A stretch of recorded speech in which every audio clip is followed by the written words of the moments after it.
अमरेली जिले के जाफराबाद के लाइट हाउस क्षेत्र में शेरनी ने गाय का शिकार किया।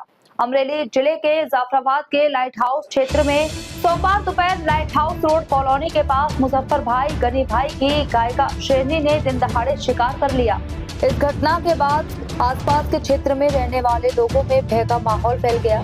स्थानीय लोगों के अनुसार यह शेरनी काफी समय से लाइट हाउस के रोड पर बबूल के पेड़ों के पीछे छिप रही थी और इससे पहले भी पशुओं का शिकार कर चुकी है।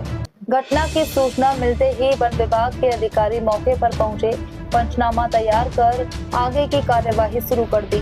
स्थानीय लोगों की मांग है कि रिहायशी इलाकों में घूम रही शेरनी को सुरक्षित रूप से अन्य स्थान पर स्थानांतरित किया जाए ताकि लोगों और मवेशियों की सुरक्षा सुनिश्चित हो सके। माल अँ चारतो तो ओचीनथी सिंहण आई गई ने मारी गाय ने पकड़ी लीधी ने काट में उपाड़ी गई। मारी गाय थी 20-22 हज़ार गाय थी साहेब, 5-5 लीटर दूध करती थी। एने वाछरो घरे छे ने जन्मवाने 2 महीना थया था साहेब। आ सिंहनो त्रास કેટલા સમયથી છે? समय घणा समयथी त्रास है साहेब। तो कोई अधिकारी ने તમે જાણ કરી હતી? हैं કોઈ अधिकारी ने તમે જાણ કરી હતી? जाण करी थी पण कई रातना आवे ने चेक करे ओलू करे पर दिवसनो तो पछी शुं करवुं साहेब? दिवस अमारे माल चारवा निकळवुं के नहीं जंगल में?